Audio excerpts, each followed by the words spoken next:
예, 이서구의 상상바구니 20입니다. 효과적인 종목 전략, 포트폴리오 전략 수립하고요. 또 가상의 포트를 통해서 종목들 압축해드리고 있습니다.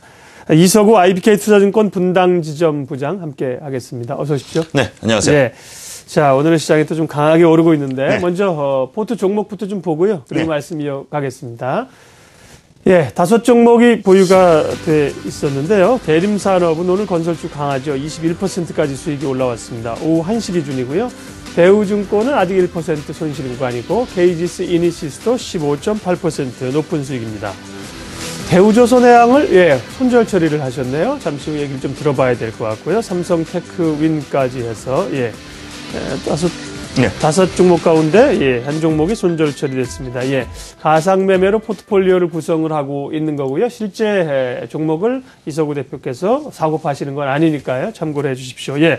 자, 종목들 설명해 주시고요. 대우조선해양 오늘 조선주가 강하게 반등이 오는데 일단 그러면 미리 좀 손절 처리가 된 건가요? 네, 그렇습니다.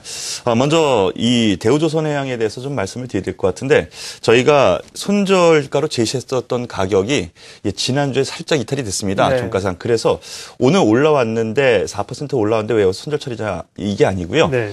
지난주에 내려오면서 손절가를 이탈됐기 때문에 자동 손절이 됐다. 이렇게 보시는 것이 맞을 것 같습니다. 네. 그러면은 대우조선해양 현재 입장에서는 그러면 어떻게 봐야 되는가? 이 부분에 대해서 먼저 설명을 드리겠습니다. 조선주 오늘 올라갑니다. 그런데 지난주까지 왜 내렸느냐? 이 이유에 대해서 먼저 아셔야 될 텐데요. 역시 조선주 같은 경우에는 유럽의 문제가 가장 큰 이슈거리가 되고 있습니다. 즉 유로존 문제가 좀 풀린다 싶으면 가장 먼저 조선주 그리고 또 악화된다. 그럼 또 조선주가 바로 그러한 부분인데요. 오늘 지난주에 하락한 부분이 바로 키프로스 그리고 오늘 또 올라가는 부분도 바로 그 키프로스 때문에 올라간다 이렇게 보시면 되겠습니다. 그러면 현재 입장에서 이런 등락이 분명히 있었는데 어떻게 지금 투자 전략을 짜야 되느냐 잠시 차트를 보시면서 말씀을 드리겠습니다. 전반적으로 보면은요. 주요 변수 때문에 변동성이 있었다라고 보시는 것이 맞겠습니다. 최근 들어서 이렇게 하락했었던 부분은 앞서 말씀드린 것처럼 유럽발 문제가 좀 있었는데요.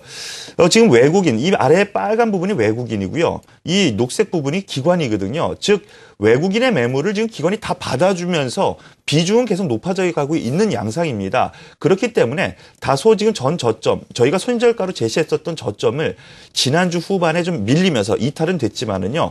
이거 살짝 이걸 또 페인트라고 볼 수도 있는 부분이거든요. 기술적 분석에서 보면은요. 그렇기 때문에 지금 부분에서는 오히려 저가 매수로 다시 진입을 해도 되지 않을까라고 싶을 정도로 생각하고 있으니까요. 보유 관점을 아직까지는 가지고 계신 분은요. 유지하는 것이 더 맞지 않을까 이렇게 먼저 말씀을 드리겠습니다. 그러면 한 두 종목 더 체크를 하면서 보겠습니다. 그러시죠. 지금 KG 이니시스 두 번째 종목으로 KG 이니시스를 보겠습니다. 좀 길게 한 달 넘게 지금 들고 가고 있는데요. 저희가 편입을 했었던 가격권에 대해서 지금 1차 상승 이후 눌리고 다시 제가 방송 부분에서 다시 한번 말씀드렸었던 부분 바로 지금 말씀드리려고 하는 부분이요. 요 지난주 저점 그리고 그 전주의 저점이 이 박스권 석 달여의 이 아주 작은 박스권 상단이라는 부분입니다. 즉 레벨업이 된 상태에서 움직이고 있다라는 점에서 놓고 보면은요.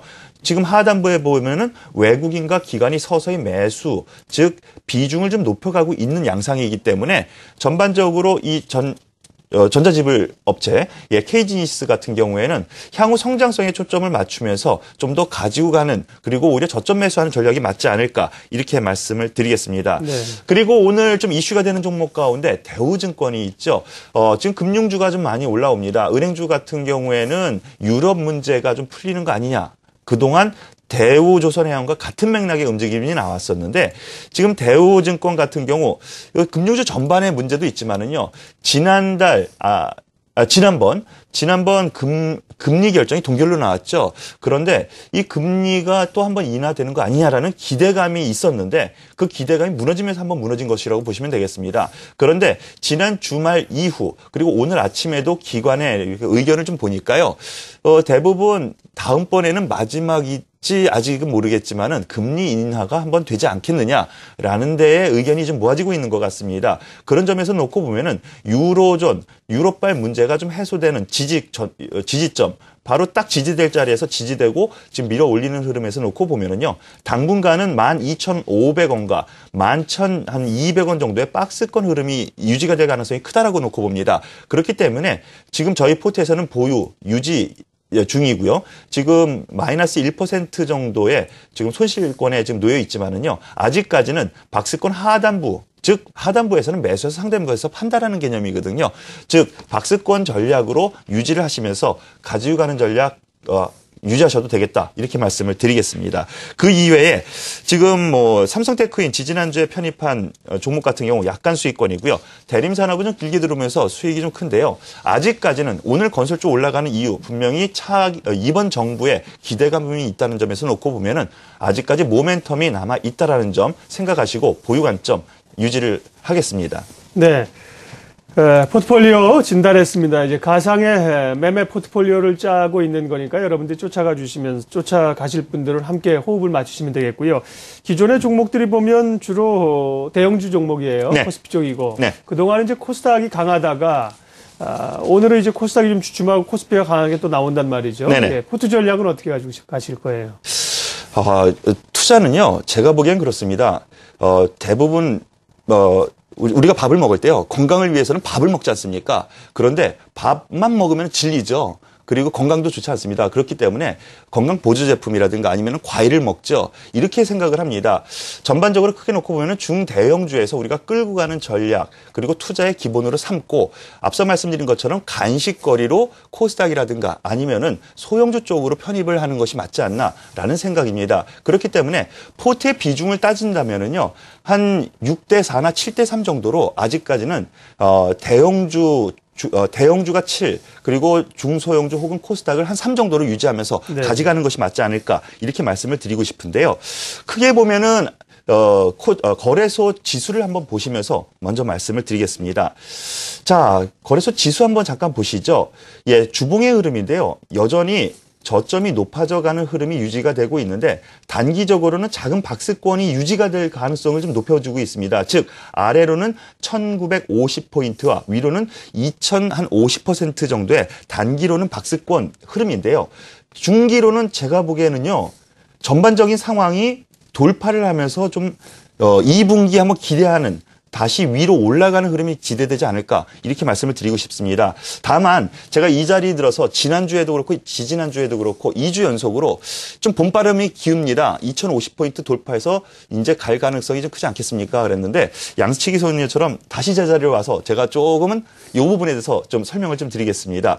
한번 요 흐름이요. 시간이 딜레이 즉 뒤쳐지게 좀 뒤로 미뤄졌다라고 생각하시는 것이 맞지 않을까 이렇게 말씀을 드리는데요. 전반적으로 보면은 잠시 화면을 저를 잠깐 비춰주시죠. 예, 유로존이라든가 미국 같은 경우에는 경기가 점차 좋아지고 있는 흐름을 당연히 여러분들께서도 보실 겁니다. 지난주에도 미국의 경제지표 호전 그렇기 때문에 경기 회복이 분명히 기대가 된다라는 부분이거든요. 그리고 가장 안 좋았었던 부분이 주택 지표가 안 좋았었는데 그 부분도 살아납니다. 여태까지 그렇기 때문에 선진국 쪽 그리고 일본의 엔화 그 부분에 대해서 그러면 이 두 방향이 어디냐? 예, 선진국 지수죠. 그쪽으로 돈이 올려갔기 때문에 우리나라가 좀 약했다고 보시는 것이 맞겠습니다. 왜 우리나라냐? 예, 이머징 마켓이 공통된 현상이었기 때문에 바로 이런 부분인데요. 네. 대만이라든가 우리나라가 상대적인 열세를 잃었던 것이 바로 선진지수, 즉 안전자산으로 갔었는데 상대적으로 이머징 마켓으로 돈이 좀 이렇게 덜 들어왔다라는 부분으로 해석하시는 것이 맞겠습니다. 다만 여기서 말씀을 제가 드리고 싶은 것이 미국 경제가 좋아지면 어떻게 됩니까? 수주가 늘어나겠죠. 그리고 소비도 늘어날 겁니다. 그러면 우리나라를 비롯한 이머징 마켓의 이 수출 관련 기업들은 분명히 수급이 좋아질 가능성이 크겠죠. 실적도 좋아지고요. 그렇기 때문에 여태까지 디커플링 관점으로 좀 많이 우리나라 증시가 안 좋게 나왔지만은 향후 분명한 것은 키 맞추기를 가면서 네. 커플링으로 갈 가능성이 크다라는 것입니다. 거기다가 글로벌 유동성 환경은 지속적으로 지금 운용되고 있는 상태이기 때문에 지금 상태에서는 오히려 저점 매수 관점으로 보시는 것이 맞지 않을까 이렇게 말씀을 드리겠습니다. 그래서 포트폴리오 전략 간략하게 요약 정리를 하면요. 지금 포트 전략을 짠다면 중대형주, 오늘 거래소 좀 올라오고 있는데요. 중대형주에서 한 70%, 코스닥에서 한 30% 이렇게 비중을 유지를 하면서 좀 2분기를 다시 한번 기대를 하면서 바이 앤 홀드 전략을 유지를 하겠다. 이렇게 말씀을 드리겠습니다. 예, 글로벌 증시 상승 기조에 국내 증시도 동참을 할 수 있을 것이란 얘기고요. 네. 다만 아직까지는 사실은 중대형주보다는 소형주가 이끌어가는 코스닥 중심의 장인데 중대형주 비중이 70%면 네. 조금 많은 거 아닌가요? 원래 이런 포지션을 구축해 오셨나요? 아니면 이번 주 상황에 따라 좀 조율을 하신 건가요? 네. 저희 프로가 중대형주 위주의 그 투자 네. 전략을 대부분 짰고요. 그리고 이제 약간 시장이 전혀 이제 중대형주 움직임으로 아니다 싶을 때에는 코스닥으로도 지난 연말이라든가 1월 달에는 좀 유지가 됐었는데요. 지금은 오히려 2분기를 좀 겨냥을 하면서 좀 모아가는 전략, 네. 중대형주 모아가는 전략이 맞는 것 같고요. 다만 코스닥의 변동성 높은 종목 같은 경우에는 오히려 30-40%로 비중을 짧게 하면서 목표가를 길게 가져가는 거거든요. 이렇게 생각하시는 것이 맞다. 이렇게 말씀을 드리겠습니다. 네. 코너의 좀 특성도 좀 그런 면이 좀 있고요. 네. 그래서 이제 중대형주 중심으로 좀 안정적인 종목으로 종목 구성을 해 오고 계시다는 전반적인 그런 그 방향성이었어요. 네. 자, 가상포트의 5종목 가운데 대우조선해양이 제외가 됐으니까 4종목인데 이번에 오늘 신규 종목 있습니까? 예, 오늘 신규 종목 있습니다. 네. 그런데 앞에서 너무 많이 말씀을 하셨더라고요. 네. 제가 여기 오면서도 방송을 봤고요. 여기 앉아서도 방송을 봤는데 네네. 삼성전기에 대해서 오늘 참 말씀이 많이 많습니다. 하시대요. 네. 근데 사고 싶습니다. 네. 그래서 저도 오늘 삼성전기를 편입하겠습니다. 왜 그러냐? 뭐 앞에서 하도 많이 말씀을 하셔가지고요. 요약 정리하는 형식으로 말씀을 예. 드리죠. 갤럭시 S4에 대한 기대, 그로 인해서 코스닥이라든가 중소형주 지난 3월 초까지 상당히 강세를 보였습니다. 특히 이 갤럭시 S4에 대한 기대감, 그로 인해서 했는데 발표가 되니까 막상 주가가 많이 떨어졌죠. 그것은 대부분의 중소형주들입니다. 그런데 수혜를 가장 누가 받을 건가에 대한 부분을 한번 생각을 하면요. 역시 삼성전기 아니겠습니까? 부품의 대부분을 삼성전자에 납품을 좀 하고 있는데 갤럭시 S4 지금 나오면서 지금 실질적으로 이제 수주가 계속 진행될 가능성이 크다라면은 역시 갤럭시 S4에 대한 출시 요거에 대한 최대 수혜가 기대된다. 이렇게 말씀을 드릴 수 있겠고요. 그리고 갤럭시 S4가 나옴으로 인해서 지금 기기 전반적으로 이 부품 사양이 상향이 됐습니다. 즉 업그레이드가 됐습니다. 즉 부품 단가가 상승 흐름을 나타나면서 전반적으로 실적 기반이 2분기부터는 상당히 좋아질 가능성이 크다라는 것이거든요. 이것은 저의 의견도 있지만은 기관의 레포트도 오늘 보니까요. 이 부분에 초점을 맞춰서 나온 것 같습니다. 그리고 그동안 좀 안 좋았었던 부분이 엔저. 지금 바로 이 부분 상대적으로 엔저가 된다라면은 수출 쪽에서 문제가 있지 않겠느냐 그러는데 역시 삼성전기가 이 갤럭시 S4의 모멘텀을 갖고 주력으로 이쪽으로 납품이 된다면은 엔저 문제가 별로 없지 않겠습니까? 더군다나 지금 엔저가 어느 정도 한계치, 좀 더 올라갈 수는 있겠지만은 한계치 다다랐을 가능성, 이 부분에 초점을 맞춘다라면은요, 엔저로 인한 실적 감소 우려는 역시 가격에 지난번에 못 올라갔었던 가격에 미리 반영이 됐다라고 보시는 것이 맞겠습니다. 네. 그렇기 때문에 호전되고 있는 수급, 바닥권 탈피 흐름의 차트 흐름으로 보면은 오늘의 이 시점이 편입 시점이 아닌가 이렇게 말씀을 드리겠습니다. 차트를 보시면은요.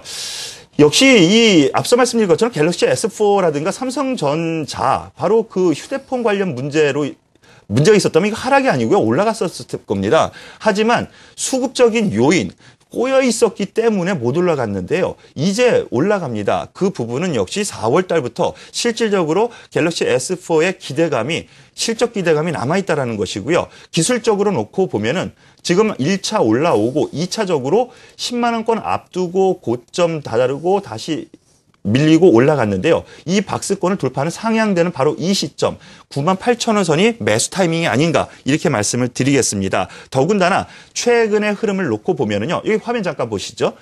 외국인이 계속 매도가 나옵니다. 키는 외국인이 쥐고 있다라고 하지만은요. 그 대부분 지금 올라가지 못했는데 기관이 물량을 다 받아주고 있고 특히 여기 바로 이 부분을 보시면은요. 연기매입 물량을 다 받았다라면은 중장기적으로 저점 인식을 하고 있지 않나 이런 관점으로 보시는 것이 맞겠습니다. 그렇기 때문에 현재가 근처 98,000원에서 편입하는 것으로 하겠고요. 목표가는 전 저점 1차입니다. 1차로 11만 원 선 잡고 보유 관점을 말씀을 드리겠고요. 만약에 장 상황이 좀 안 좋다라는 시점으로 이탈돼서는 안 되는 가격이 94,000원 권역입니다. 그렇기 때문에 손절가를 94,000원으로 설정을 하면서 포트 편입을 하겠습니다. 네, 이서구의 상상바구니 20 오늘 새롭게 삼성전기를 포트에 편입을 하셨습니다. IBK 투자증권 분당지점 이서구 부장 함께했습니다. 잘 들었습니다. 네, 감사합니다.